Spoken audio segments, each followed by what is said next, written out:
মাননীয় প্রধানমন্ত্রী, কোটা বিরোধী আন্দোলন চলছে। এখন পর্যন্ত মুক্তিযোদ্ধাদের অনেকে, আজকে সকালেও একজনের সঙ্গে কথা হচ্ছিল যিনি মীর কাসিম আলীর সাক্ষী দিয়েছেন, তার সাক্ষ্য প্রমাণের ভিত্তিতে খুবই শক্তিশালী সাক্ষী। আমি তার নিরাপত্তার স্বার্থে এখানে নাম পরিচয় বলছি না।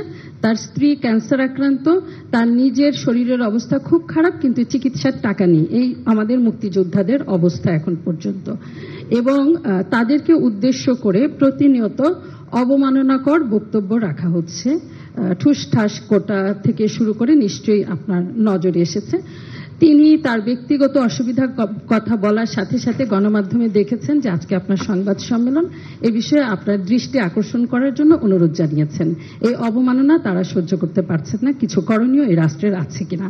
যারা কোটা বিরোধী আন্দোলন করছেন তারা সব সমাধান আপনার কাছে চান, তারা আদালতের পথে যেতে চান না।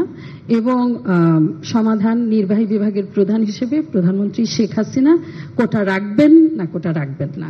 ধন্যবাদ মাননীয় প্রধানমন্ত্রী। ধন্যবাদ।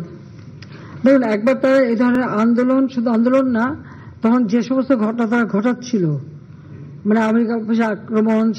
গত 14ই জুলাই এভাবে বেসরকারি চ্যানেল ৭১-এর প্রিন্সিপাল করেসপন্ডেন্ট ও প্রেজেন্টার ফারজানা রূপা সাবেক প্রধানমন্ত্রী শেখ হাসিনাকে হঠাৎ এমন প্রশ্ন ছুড়ে দেন। যদিও বঙ্গভবনের এ সংবাদ সম্মেলনটি ডাকা হয়েছিল সাবেক প্রধানমন্ত্রীর চীন সফর নিয়ে। প্রধানমন্ত্রী অনেকটা ক্ষোভ ও আবেগ দিয়ে তার উত্তর দেন। এই অবস্থায় এটিএন নিউজের প্রভাস আমিন আগুনে ঘি ঢেলে দেওয়ার মতো একটি প্রশ্ন করেন। সাবেক প্রধানমন্ত্রী উত্তরে বলেন, মুক্তিযোদ্ধাদের নাতিপুতিরা কোটায় চাকরি না পেয়ে রাজাকারের নাতিপুতিরা পাবে? এমন পাল্টা প্রশ্ন ছুড়ে দেন, যা বৈষম্য বিরোধী ছাত্র আন্দোলনকারীরা অপমানিত বোধ করে। রাত 11টার পর থেকে শাহবাগে যোগ দিয়ে বিভিন্ন স্লোগান দেয় আন্দোলনকারী ছাত্ররা।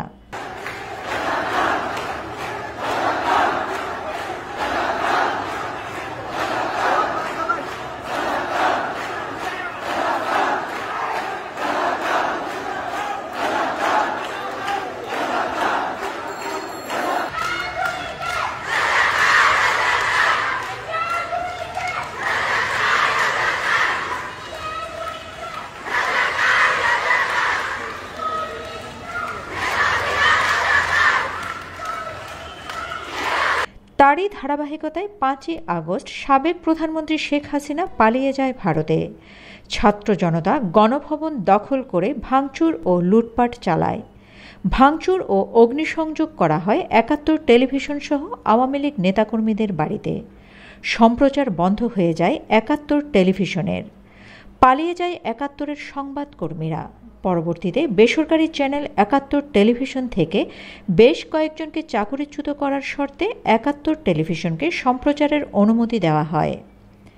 প্রসঙ্গত, গত 8ই আগস্ট ৭১ টেলিভিশনের ব্যবস্থাপনা পরিচালকের পক্ষে মুস্তফা আজাদ স্বাক্ষরিত এক বিজ্ঞপ্তিতে জানানো হয়, ৭১ মিডিয়া লিমিটেডের ব্যবস্থাপনা কর্তৃপক্ষের সিদ্ধান্ত ও নির্দেশনা অনুযায়ী 8ই আগস্ট 2024 থেকে head of news Shakil Ahmed, principal correspondent ও প্রেজেন্টার ফারজানা রূপাকে চাকরি থেকে অব্যাহতি দেওয়া হলো। অব্যাহতিপ্রাপ্ত ফারজানা রূপা ও শাকিল আহমেদ স্বামী স্ত্রী। 21শে আগস্ট বুধবার হজরত শাহজালাল আন্তর্জাতিক বিমানবন্দর থেকে আটক করা হয়েছে এই দম্পতিকে। এই সময় তাদের একমাত্র মেয়েও সাথে ছিল। পরবর্তীতে তাদের ডিবির কাছে হস্তান্তর করা হয়। রূপা শাকিল দম্পতি টার্কিশ এয়ারলাইন্সের ফ্লাইট TK713-তে ইস্তাম্বুল হয়ে ফ্রান্সের রাজধানী প্যারিসে যাওয়ার উদ্দেশ্যে বিমানবন্দরে যান। সিটিএসবির ক্লিয়ারেন্স না পাওয়ায় তাদের বিদেশ যাওয়ার অনুমতি দেয়নি immigration police. Shamima Chowdhury, Shammi, BNA news 24।